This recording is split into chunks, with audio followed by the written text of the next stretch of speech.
Il a dit, c'est différent, c'est juste une amie pour son week-end avec elle. J'ai répondu, je comprends et j'ai réservé mon propre séjour. Il a vite compris la leçon en découvrant l'identité de mon mystérieux compagnon de voyage. Je m'appelle Éléonore Mercier et j'ai 29 ans. Le soir où mon fiancé a dit, ce n'est pas la même chose.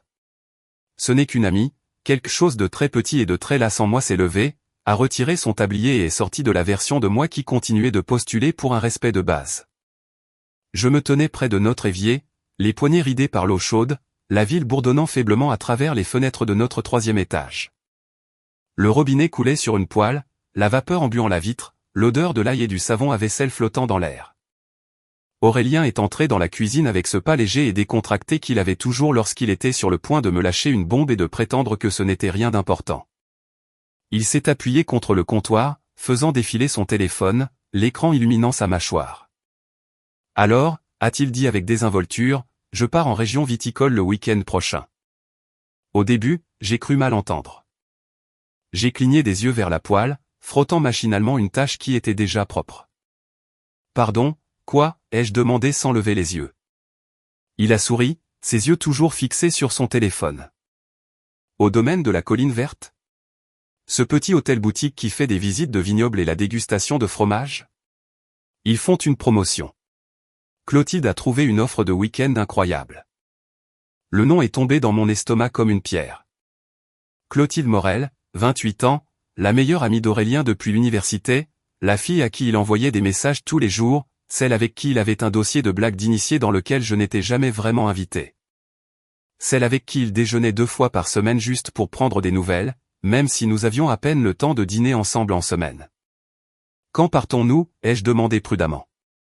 Il a finalement levé les yeux comme si j'étais celle qui manquait quelque chose d'évident. Oh, non, c'est juste moi et Clotilde. Ça fait une éternité qu'on n'a pas eu de temps entre amis. Ma main s'est immobilisée. L'eau sifflait contre la poêle chaude. J'entendais les tuyaux cliqueter doucement dans le mur. Un voyage de week-end, ai-je répété. Juste toi et Clotilde. Dans un hôtel-boutique de la région viticole avec, qu'as-tu dit? Des accords mets vins. Il a soupiré immédiatement comme si j'étais une enfant qui venait de renverser du jus. Ève, ne sois pas cette fille. J'ai coupé le robinet. Le silence soudain a grondé dans mes oreilles. Quelle fille? Celle qui est inquiète, a-t-il dit en se redressant. C'est mon amie. Nous préparons ça depuis toujours. Ce n'est qu'un voyage. Tu sais, Clotilde, ce n'est pas comme ça. J'ai essuyé lentement mes mains, sentant mon cœur battre dans le bout de mes doigts. Aurélien, honnêtement, tu ne vois pas ce que ça donne? Une petite escapade romantique dans un vignoble avec ta belle meilleure amie. Juste vous deux? Il a levé les yeux au ciel. Mon Dieu, ce n'est pas romantique. La dégustation de vin est une activité, pas une demande en mariage. Tu exagères complètement. Je suis mal à l'aise avec l'idée que mon fiancé parte en week-end avec une autre femme, ai-je dit doucement. Ma voix semblait étrangement calme, même pour moi. Ce n'est pas exagéré quoi que ce soit. C'est une question de principe. Il a ri une fois, un petit souffle agacé. Toi aussi, tu as des amis masculins. Je ne deviens pas fou chaque fois que tu parles à Maxime. Maxime Leroy, 26 ans, mon collègue. Gentil, un peu sarcastique, la personne avec qui j'avais survécu au projet brutal de l'année dernière. Nous prenions un café occasionnellement, échangions des mèmes, nous plaignions des budgets. Il était facile, simple, et surtout, quelqu'un avec qui je ne partageais pas une chambre d'hôtel. Ce n'est pas la même chose, ai-je dit. Je n'emmène pas Maxime dans des week-ends intimes dans la région viticole. Je ne réserve pas d'hôtel-boutique pour couple avec lui. Aurélien a secoué la tête. Tu rends les choses bizarres. Clotilde est pratiquement comme une sœur pour moi.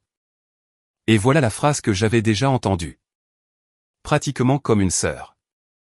La sœur dont il avait accidentellement aimé les photos en bikini à 2 heures du matin. La sœur à qui il répondait dès que les messages arrivaient, même pendant le dîner avec moi. La sœur avec qui il avait un jour ivre avoué avoir failli coucher une fois, mais c'était il y a une éternité. Je te dis que je ne me sens pas bien avec ça, ai-je dit. L'air semblait épais, comme si nous étions dans un couloir rempli de fumée. Je ne t'interdis pas d'avoir des amis. Je te dis que cette situation spécifique franchit une limite pour moi. Il s'est rapproché, son ton s'adoucissant dans cette douceur condescendante qui me faisait toujours sentir que j'étais géré. Eve, tu dois me faire confiance. Tu sais que je t'aime. Je ne ferai rien pour te faire du mal. Tu ne peux pas contrôler qui sont mes amis. Les relations saines ont de la confiance. Et voilà le mot qu'il utilisait toujours comme une arme. Confiance. Et les relations saines ont des limites, ai-je dit. Ça, c'est ma limite. Il a étudié mon visage comme si j'étais un examen pour lequel il n'avait pas révisé. Tu es super dramatique en ce moment. Ce n'est pas la même chose que de partir en voyage romantique en couple. Je n'ai pas besoin de ta permission pour un voyage entre amis. Quelque chose a tressailli dans ma poitrine à ces mots. Je n'ai pas besoin de ta permission. Ce n'étaient pas les mots eux-mêmes. C'était ce qu'ils portaient. Pas un partenariat, pas une conversation. Une déclaration silencieuse de hiérarchie. J'ai ouvert la bouche pour argumenter à nouveau, pour sortir tous les petits reçus que j'avais collectionnés dans ma tête, les fous rires tardifs, le SMS de Clotilde lui envoyant « Tu serais si belle dans cette robe ». La façon dont son téléphone se retournait face vers le bas chaque fois qu'il lui écrivait pendant que nous regardions la télévision. Au lieu de cela, j'ai expiré. Une ligne s'est tracée droit dans mon esprit. Poussière de craie bleue flottant dans l'air. D'un côté, la version de moi qui continuait de minimiser mon propre inconfort pour le mettre à l'aise. De l'autre, la femme qui avait finalement épuisé toutes les façons d'expliquer l'évidence. Tu sais quoi, ai-je dit, ma voix soudainement très légère. Tu as raison. Il a cligné des yeux. Je l'ai ? J'ai hoché la tête. Si tu dis que c'est juste un voyage entre amis, alors d'accord, je comprends. Le soulagement a envahi son visage si vite que c'en était presque douloureux à regarder. Tu vois, je savais que tu finirais par céder. Il s'est penché, m'a embrassé le front comme s'il caressait un chien qui venait enfin de s'asseoir. Tu es la meilleure. Il est sorti de la cuisine, sifflotant, consultant déjà le site de l'hôtel pour réserver. Je me suis appuyé contre le comptoir, sentant le stratifié frais contre mon dos. Dans le reflet sombre de la fenêtre de la cuisine, je reconnaissais à peine mon propre visage. La femme qui me faisait face avait les mêmes yeux bruns, le même chignon fatigué, le même savon à vaisselle sur le poignet. Mais il y avait quelque chose de différent dans son regard, un calcul silencieux, un calme étrange et soudain. Plus tard dans la soirée, après qu'il eut réservé le voyage et passé une heure à parler avec enthousiasme des vignobles et des plateaux de fromage, comme si je ne saignais pas lentement à l'intérieur, je me suis assise sur le bord de notre lit et j'ai pris mon téléphone. Mes pouces ont hésité un instant au-dessus du clavier. Moi, salut, question au hasard. J'ai tapé le numéro de Maxime et j'ai appuyé sur envoyer avant de trop réfléchir. Moi, toujours intéressé par ce complexe que tu as mentionné il y a quelque temps. Celui qui est à environ 3 heures de route. J'ai fixé le message, mon cœur tapotant légèrement contre mes côtes. Ce n'était pas une question de vengeance. Pas vraiment. C'était une question de tendre un miroir, de montrer à Aurélien exactement à quoi ressemblait juste un ami vu de l'extérieur. Les bulles sont apparues presque immédiatement. Maxime, oh mon Dieu. Oui. Mon pote s'est désisté pour ça il y a des mois. Sérieux ? Mes doigts ont bougé seuls. Moi, complètement sérieuse. Je réserve 2 chambres. On peut partager l'essence. Il y eut une pause, comme s'il s'assurait que ce n'était pas une blague élaborée. Maxime, ça marche pour moi. J'ai besoin d'une pause des tableurs et des emails passifs-agressifs. Ça va être amusant. J'ai souri un peu malgré moi. J'ai ouvert le site web du complexe. C'était pire que la région viticole, honnêtement. Forfait de croisière au coucher du soleil, massage en couple, dîner aux chandelles avec accord mets vin. Leur Instagram était un flux sans fin de gens s'embrassant sur des balcons et trinquent au-dessus de tables éclairées. 2 chambres, me suis-je dit en réservant. 2 chambres, des limites claires, pas de lignes franchies, pas même effleurées. Si Aurélien avait raison, si c'était vraiment juste une chose amicale, rien de romantique, totalement inoffensif, alors il n'aurait aucun problème à ce que je fasse exactement la même chose, n'est-ce pas ? La semaine a filé dans un flou surréaliste. Aurélien a passé son temps à parler de tenue et de vignoble et à envoyer des SMS à Clotilde devant moi avec l'aisance éhontée de quelqu'un de complètement convaincu d'avoir raison. Chaque fois que j'essayais d'aborder à nouveau le sujet, il disait « Nous en avons déjà parlé ». Comme fermer un onglet. J'ai fait mes valises en secret, pliant des vêtements dans un petit sac de sport quand il était sous la douche ou sorti avec Clotilde, glissant mon maillot de bain entre un jean et une robe d'été pendant qu'il était distrait par un jeu sur son téléphone. Le vendredi matin est arrivé, vif et lumineux. Il a roulé sa valise dans le salon, sifflotant, portant sa chemise préférée, celle que je lui avais achetée pour son anniversaire. Le nom de Clotilde a clignoté sur son écran avec un message mignon et une émoticône de voiture. Il a embrassé ma joue. À dimanche soir. Ne fais pas la tête. Appelle Tess pour une soirée fille ou quelque chose comme ça. En fait, ai-je dit, essuyant mes mains sur un torchon, j'ai aussi des projets. Il a souri d'approbation. Tu vois? Des activités séparées et saines. Il a pris son sac.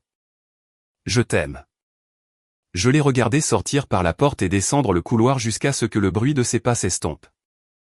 L'appartement est devenu très silencieux. Je suis resté là un instant, écoutant ma propre respiration. Puis je suis allé dans la chambre, et tiré mon sac du fond du placard et l'ai posé sur le lit. Le bruit de la fermeture éclair était fort dans le calme. Dans le reflet du miroir de l'armoire, la femme qui se regardait faire ses bagages paraissait calme, posée. Un peu triste peut-être, mais pas impuissante. Je comprends, ai-je murmuré à personne. J'ai glissé mon téléphone dans mon sac, pris mes clés et suis sorti retrouver Maxime. Quand je suis monté dans la voiture de Maxime ce matin-là, la ville dormait encore à moitié. Une lumière jaune pâle filtrait à travers le pare-brise, brossant le côté de son visage alors qu'il ajustait le rétroviseur. « Bonjour », a-t-il dit, affichant ce sourire facile qui n'était jamais accompagné d'un ordre. « Prête à t'échapper de la jungle des tableurs ?» J'ai souri faiblement, aussi prête que je le serai jamais. Il avait un café pour moi dans le porte-gobelet. Lait d'avoine, un sucre. Exactement comme je le prenais. Je n'avais même pas réalisé qu'il s'en souvenait. Je me suis dit que tu pourrais avoir besoin de caféine pour l'aventure qui s'annonce, a-t-il dit. J'ai pris la tasse. Tu n'as pas idée. Nous avons conduit en silence amical pendant la première heure. La route se déroulait à travers des collines ondulantes et un brouillard matinal. Tous les quelques kilomètres, Maxime fredonnait la radio. De vieilles chansons indépendantes qui me rappelaient les étés universitaires. C'était étrangement paisible. Aucune tension, pas d'attente que quelqu'un interprète mon silence comme une attaque. À un moment donné, je me suis surprise à rire à une de ses blagues. Un vrai rire, celui qui a ouvert quelque chose dans ma poitrine que je n'avais pas remarqué s'être durci. Il s'est retourné, surpris. Je n'ai pas entendu ce rire depuis un moment. Quoi? Ce rire? Tu as été silencieux ces derniers temps. J'ai haussé les épaules. Quelques mois difficiles. Il n'a pas insisté, a juste hoché la tête, les yeux de retour sur la route. Bon, pas de parlotte de travail ce week-end. Marché conclu. C'était censé être inoffensif. Juste un week-end, juste deux amis, juste pour faire passer un message. Mais à mesure que les kilomètres passaient, j'ai commencé à réaliser à quel point ma relation avec Aurélien était rarement comme ça.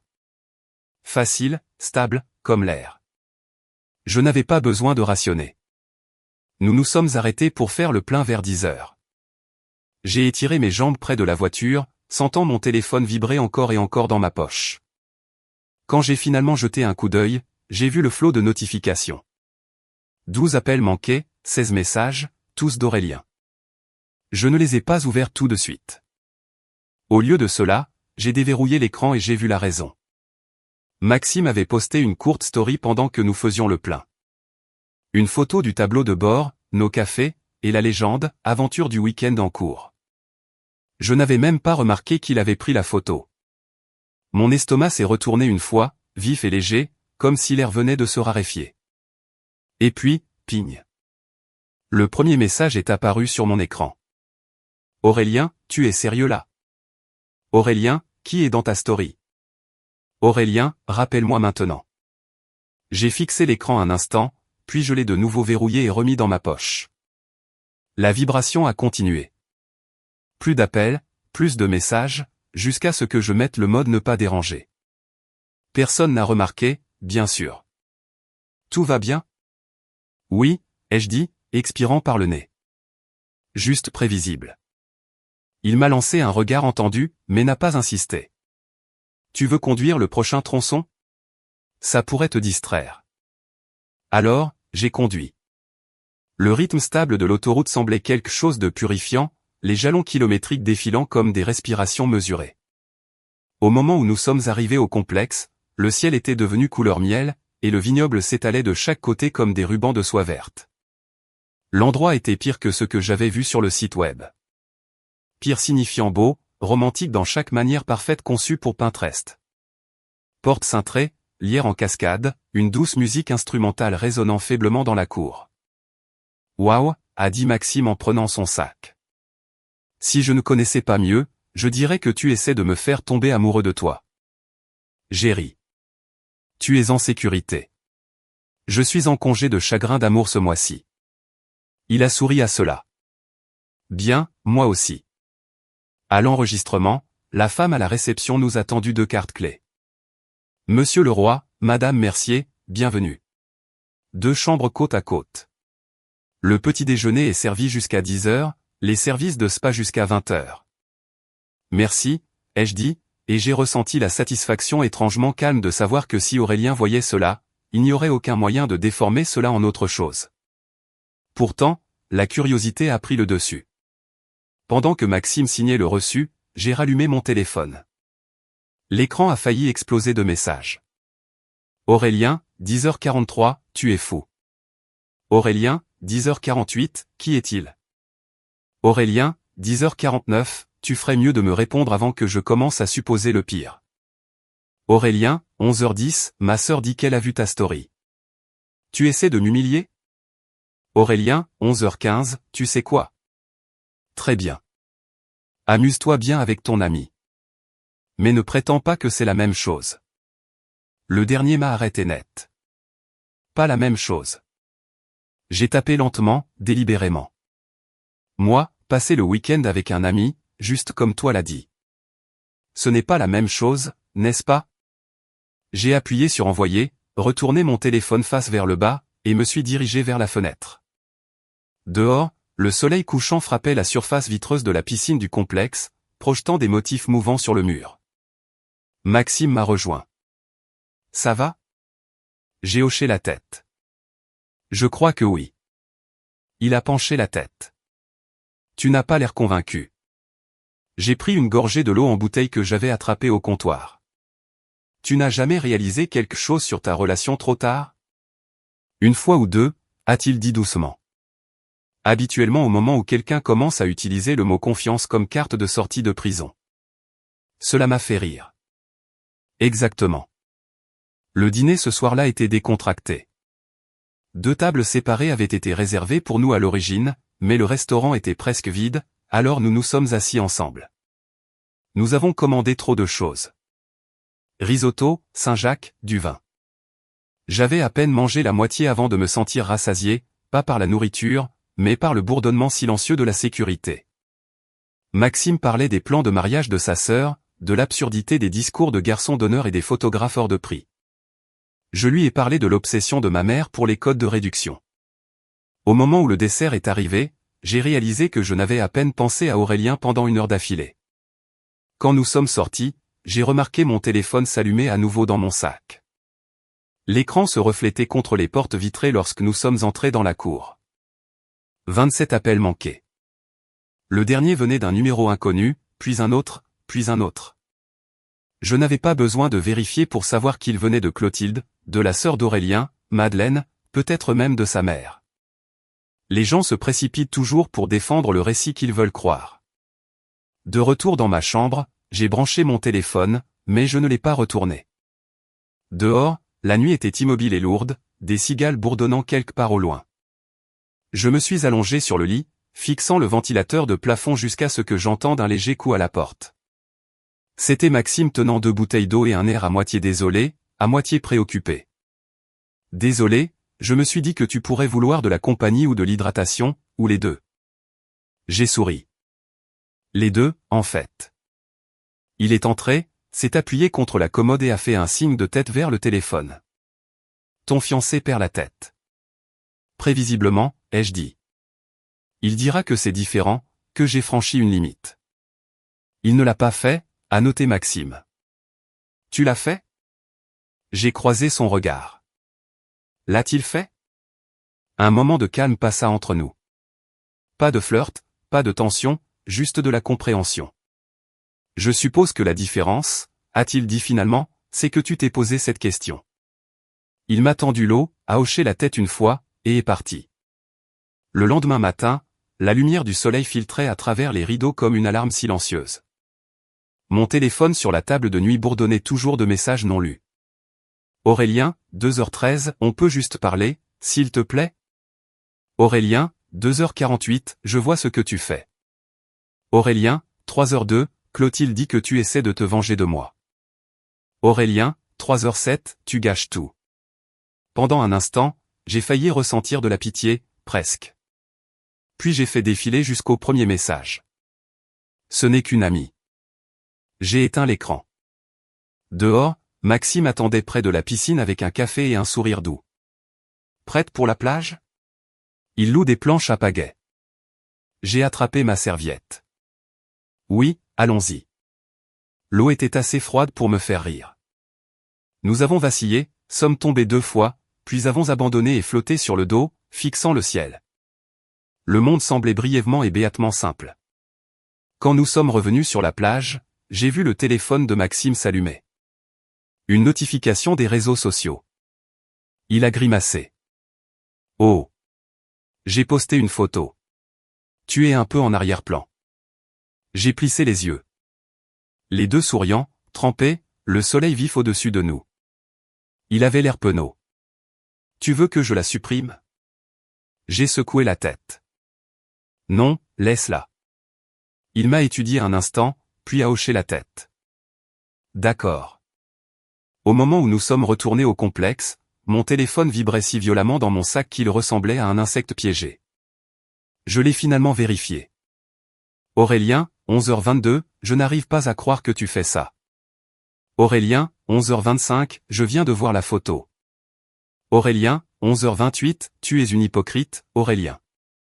11h29, ce n'est pas la même chose. Aurélien, 11h31, tu nous détruis pour rien. Et juste en dessous, un nouveau message d'un numéro inconnu. Clotilde, je ne sais pas à quel jeu tu joues, mais Aurélien est anéanti. Grandis un peu. J'ai fixé cela un long moment. Puis j'ai tapé 2 mots en retour. Moi, il survivra. J'ai complètement éteint mon téléphone. Cette nuit-là, nous étions assis sur la terrasse du restaurant du complexe. Lumière douce vacillant des torchets, parfum de lavande flottant dans l'air. Un couple voisin trinqua, riant trop fort. Quelque part, de la musique s'échappait du bar, basse, lente, mélancolique. Maxime a levé son verre vers moi. À la santé des miroirs, a-t-il dit doucement. Et au fait de se regarder enfin dedans. J'ai souri, un vrai cette fois, celui qui faisait un peu mal. À la santé des miroirs, ai-je répété. La vérité était que ce week-end n'était plus une question de vengeance. C'était une question de clarté. Et la clarté, je le réalisais, était quelque chose qui n'avait besoin de la permission de personne. Dimanche matin, l'air dans la chambre semblait plus léger, comme si la tempête était déjà passée ailleurs, ne laissant derrière elle que le calme. J'ai préparé du café dans la petite machine de la chambre, l'ai versé dans une tasse en porcelaine et me suis assise près de la fenêtre, regardant la lumière matinale se déplacer sur les vignobles. C'était le genre de matin que j'avais autrefois désiré. Calme, lent, sans les notifications d'Aurélien qui sonnaient entre nous, sans sa voix expliquant pourquoi mon inconfort était un défaut que je devais corriger. Quand mon téléphone a vibré, je ne me suis pas précipité pour vérifier, mais le son ne s'est pas arrêté. Il a pulsé encore et encore jusqu'à ce que la curiosité me pousse vers lui. 47 appels manqués, 82 messages non lus. Pendant un battement de cœur, je n'ai fait que fixer. Quand je les ai finalement ouverts, le chaos s'est déversé. Aurélien, tu ne peux pas m'ignorer pour toujours. Aurélien, j'ai vu la photo. Tu es sérieux là? Aurélien, Tout le monde me demande ce qui se passe. Aurélien, Clotilde pleure. Tu l'as fait pleurer. Aurélien, pourquoi me fais-tu ça? J'ai fait défiler plus bas. Des messages de numéros que je ne reconnaissais pas. Madeleine, sa sœur, mon frère est dévasté. Tu l'as vraiment humilié. Clotilde, je pensais que tu étais mature, Éléonore. C'est un comportement toxique. Sa mère, traiter Aurélien ainsi après tout ce qu'il a fait pour toi est inacceptable. Un rire, petit et haletant, m'a échappé avant que je puisse l'arrêter. L'ironie était trop cinglante pour être contenue.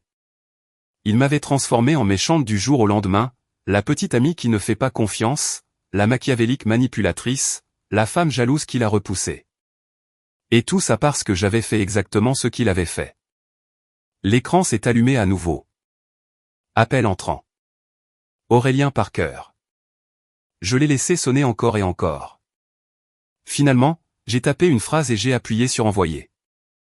Moi, passer le week-end avec un ami, juste comme toi. Les 3 points sont apparus instantanément. Puis sa réponse. Aurélien, n'essaie pas de faire l'idiot.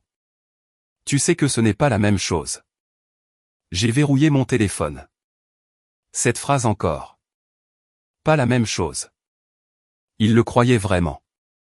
À midi, Maxime et moi étions assis dans un café près de la plage. Le genre d'endroit qui sert du jus d'orange dans des bocaux maçonnent et joue des reprises douces de vieilles chansons pop à la guitare. Il faisait défiler son appareil photo, souriant aux photos ridicules de paddleboard de la veille. Celle-là va me hanter, a-t-il dit, me montrant une photo de lui en pleine chute, les jambes en éventail. L'éclaboussure parfaitement capturée en plein air. J'ai ri, secouant la tête. Tu devrais l'encadrer. Il a levé les yeux. Tu souris à nouveau. C'est bien. Je n'avais pas réalisé que j'avais arrêté, ai-je dit doucement. Il m'a étudié une seconde, puis a dit, tu sais, pour ce que ça vaut, je ne pense pas que tu sois folle pour ce que tu as fait. Tu as juste assorti l'énergie.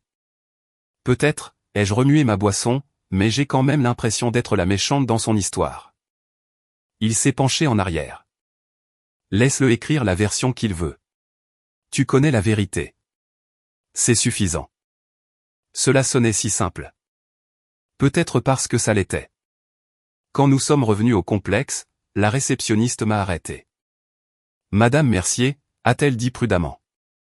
Il y a quelqu'un en bas qui vous demande. Mon pouce est emballé. Qui? Un homme, a-t-elle dit, agité. Il prétend être votre fiancé. Voulez-vous que je le fasse monter? Pendant un instant, je n'ai pas pu bouger. Les mots ont à peine été enregistrés. Il est venu ici. 3 heures. Il avait conduit 3 heures juste pourquoi? Me coincer, me faire la leçon, gagner. J'ai dégluti. Non, ai-je dit fermement. Je n'ai pas de fiancé. La réceptionniste a cligné des yeux. Devons-nous? S'il cause un trouble, ai-je dit, la voix calme. Veuillez agir en conséquence, s'il vous plaît. Compris, madame. Alors que je me dirigeais vers l'ascenseur, je pouvais déjà entendre les cris étouffés résonner du hall, sa voix inimitable, même à travers les murs. Éléonore, tu te moques de moi là? Ouvre cette porte. Le son a déchiré le silence comme une sirène. Maxime est apparu au bout du couloir, une serviette jetée sur son épaule. Il a haussé les sourcils. C'est lui? Oui, ai-je dit, expirant. C'est lui. Tu veux que je m'en occupe? J'ai secoué la tête. Non, laisse la sécurité gérer. Les portes de l'ascenseur se sont refermées. J'ai appuyé sur le bouton. Alors qu'elles se fermaient, les cris sont devenus faibles, puis ont complètement disparu. Quand je suis rentré dans ma chambre, je me suis assise sur le lit, mon téléphone vibrant à nouveau, vibrant sur la table jusqu'à ce qu'il tombe sur le tapis. Je ne l'ai pas ramassé. Dehors, le soleil commençait à descendre derrière les collines, jetant le ciel en stries d'ambre et de violet. J'ai pensé à la première fois qu'Aurélien avait dit « Fais-moi confiance ». Comment j'avais désiré croire que la confiance signifiait la sécurité, que cela signifiait qu'il garderait mon cœur, pas tester combien de douleurs il pouvait absorber. Et maintenant, regardant les vignobles s'estomper dans l'ombre, j'ai réalisé qu'il n'avait pas brisé ma confiance. Il avait seulement révélé sur quoi elle était construite, mon silence. La sécurité a appelé 20 minutes plus tard pour me informer qu'il était parti. Il est reparti après que nous lui ayons demandé de quitter les lieux, a dit l'homme avec des excuses. Il n'a pas bien pris la chose. Je l'ai remercié, raccroché, et je suis resté assise là un long moment, fixant la porte. Puis je me suis levé, j'ai pris la bouteille de vin à moitié vide du minibar, et je suis sorti sur le balcon. L'air nocturne était frais, vibrant doucement du chant des grillons. En bas, des couples se promenaient sur le chemin du jardin, des rires traînant derrière eux. J'ai levé mon verre, pris une gorgée lente, et j'ai chuchoté, à la santé des limites. Les étoiles n'ont pas répondu, mais je n'en avais pas besoin.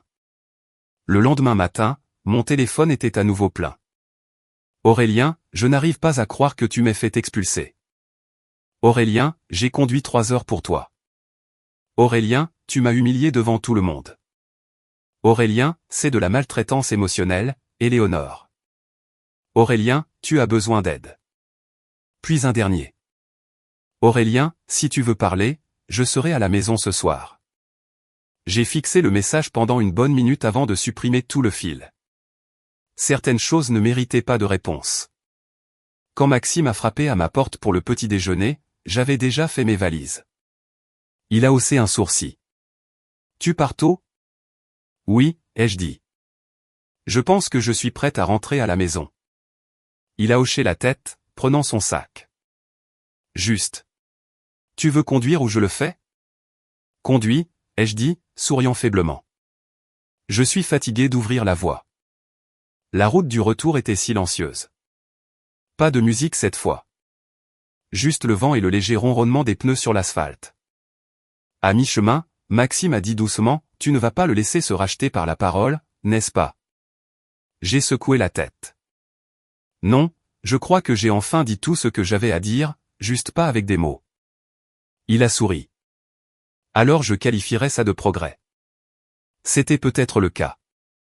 Au moment où nous sommes arrivés à mon appartement, la voiture d'Aurélien était déjà là, garée de travers comme s'il s'était arrêté trop vite. J'ai soupiré. Bien sûr. Tu veux que j'attende, a demandé Maxime. Non, tu as déjà fait assez. Il a hésité. Envoie-moi un SMS quand ce sera fini. D'accord. Promis. Alors qu'il s'éloignait, j'ai pris une grande respiration et je suis entré. La porte n'était pas verrouillée. C'était mon premier indice. À l'intérieur, des bougies vacillaient sur la table. Du vin déjà versé dans 2 verres. Aurélien se tenait près du comptoir dans sa chemise boutonnée, celle qu'il portait pour les dîners spéciaux. Ses yeux étaient rouges, fatigués, désespérés. « Pouvons-nous enfin parler maintenant ?» a-t-il dit doucement. « Bien sûr, ai-je dit, en posant mon sac. Mais je fais mes valises pendant qu'on parle. » Quoi ? Sa voix s'est brisée. Éléonore, non, je suis sérieux. On peut arranger ça. Je comprends maintenant. D'accord, je vois pourquoi tu étais contrarié. J'ai marché jusqu'à la chambre, en sortant les vêtements des tiroirs. Tu comprends ? Il m'a suivi, sa voix s'élevant.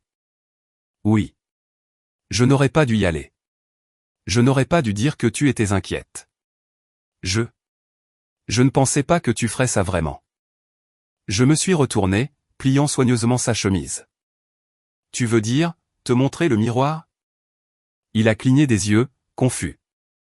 Quoi ? Le miroir, ai-je répété. Tu as dit que ce n'était pas la même chose. J'ai juste tenu le miroir. Son visage s'est tordu, la frustration perçant la supplication. Ce n'est pas la même chose. Tu es parti avec un gars du travail. Les gens ont vu tes photos. Tu m'as fait passer pour un idiot.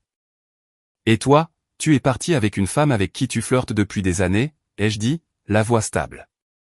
Tu m'as fait me sentir comme une idiote. Il s'est figé, l'air entre nous tendu à se rompre. Tu exagères, a-t-il dit finalement. Non, ai-je dit, fermant ma valise. J'ai fini de réagir. Le silence qui suivit fut long et cassant. Il a essayé à nouveau, plus doucement maintenant. 3 ans, Eve, tu jettes vraiment tout ça ? J'ai croisé ses yeux. Non, c'est toi qui l'as fait. Je sors juste des décombres. Il n'a pas bougé quand je suis passé devant lui, n'a pas suivi lorsque j'ai fermé la porte derrière moi. Dehors, le ciel virait alors rose du soir. Je pouvais encore entendre mon propre cœur battre alors que je descendais les marches, stable, certaine, nette. Pour la première fois depuis des années, je n'ai pas regardé en arrière. Au mardi matin, l'histoire s'était répandue plus loin que je ne l'aurais cru possible. Les gens parlent toujours. Ils remplissent toujours le silence de leur propre version des événements, surtout lorsqu'une femme choisit le silence plutôt que l'explication. Aurélien s'en était assuré. Je me suis réveillé avec des douzaines de notifications, des captures d'écran envoyées par des amis communs. Son message était apparu tard lundi soir. Quand ta petite amie de 3 ans décide de tromper par dépit, certaines personnes ne peuvent pas gérer des amitiés saines. La manipulation n'est pas l'amour. La photo qu'il avait choisie de Maxime et moi à la plage semblait délibérément recadrée. Pour aggraver les choses, on ne voyait pas la distance entre nous, les planches à pagaie entre nos jambes, le rire qui n'était pas séducteur mais libre, juste deux personnes figées dans un moment qu'ils pouvaient déformer. Sous le message, les commentaires affluaient. Les hommes méritent mieux. Comportement toxique 101. Elle a toujours eu des vibrations de jalouse. J'ai fait défiler les commentaires, une main serrant ma tasse de café, le pouce stable. Chaque mot atterrissait plus doucement que je ne l'avais prévu, comme des pierres jetées dans un lac déjà gelé. Puis, juste au moment où j'allais fermer l'application, j'ai vu son commentaire. Celui de Clotilde. Tu as fait tout ce que tu pouvais, Aurélien. Elle ne respectait pas ce que vous aviez. Certaines personnes ne le font jamais. J'ai fixé l'écran et pendant un instant, tout est devenu très immobile. Puis j'ai ri, un son aigu et inattendu qui m'a surprise moi-même. Parce que bien sûr, c'est comme ça que ça allait se passer. Le récit avait complètement basculé. J'étais la femme imprudente et elle était la sainte blessée. Mais la chose avec les histoires, c'est ça. Elles changent lorsque la vérité entre avec les reçus. J'ai passé l'après-midi sur le canapé à trier de vieux SMS, chaque capture d'écran, chaque message, chaque tu es inquiète qu'il m'avait envoyé à propos de Clotilde, chaque tu devrais apprendre à me faire confiance, et celui qui avait tout commencé, ce n'est pas la même chose. Je les ai compilés soigneusement en une seule publication. Aucune légende, pas d'amertume, juste une file silencieuse de preuves. Puis j'ai appuyé sur partager. Au début, rien ne s'est passé. Puis un ping, un autre, puis des douzaines. Des commentaires ont commencé à apparaître sous le mien. Tess, waouh, la projection est folle. Marc, ancien collègue d'Aurélien, drôle comment ce n'est de la tricherie que lorsqu'elle fait exactement la même chose que lui. Utilisateur inconnu, attendez, Clotilde n'était pas celle qui postait des photos coquines avec lui dans ce vignoble? Puis, comme par timing divin, quelqu'un a tagué le fiancé de Clotilde, un homme nommé Arnaud. Je ne le connaissais pas. Je n'en avais pas besoin. 10 minutes plus tard, sa publication est apparue. Un carrousel de captures d'écran, des messages de Clotilde à Aurélien, des SMS tardifs, des selfies tu me manques, même quelques-uns avec des légendes qui me rendaient nauséeuse à lire. Pour l'information, a écrit Arnaud, voici ce que ma petite amie envoyait au petit ami d'Éléonore pendant leur voyage entre amis. Je pense que nous pouvons tous arrêter de faire semblant maintenant. Les sections de commentaires ont basculé comme un interrupteur. Là où il y avait du jugement, il y avait maintenant le silence. Puis lentement, des excuses. Madeleine, je ne connaissais pas toute l'histoire. Je suis désolé, Éléonore. Abonné aléatoire, sérieux, elle a joué des deux côtés. Un autre, le miroir fait toujours mal quand il est propre. J'ai posé mon téléphone face vers le bas et j'ai laissé échapper un souffle que je n'avais pas réalisé retenir depuis des jours. Ce soir-là, ma mère a appelé. Ma chérie, a-t-elle dit, qu'est-ce qui se passe encore? Je viens de recevoir un appel de la mère d'Aurélien disant que tu as fait cavalier seul sur les réseaux sociaux. J'ai soupiré, pressant mes doigts sur mes tempes. Bien sûr, elle le savait. Est-ce qu'il a vraiment emmené cette fille dans un vignoble? Oui. Et tu as fait la même chose en retour aussi? Oui. Une pause.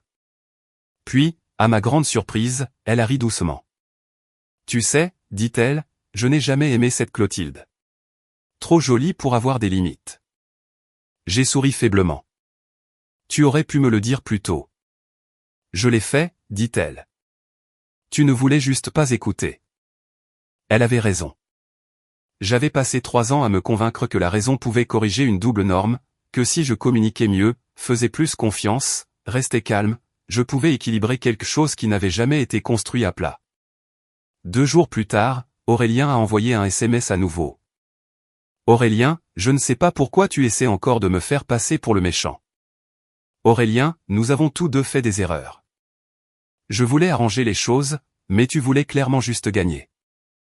Aurélien, j'allais la demander en mariage après ce voyage. Cette dernière phrase m'a presque fait rire à nouveau.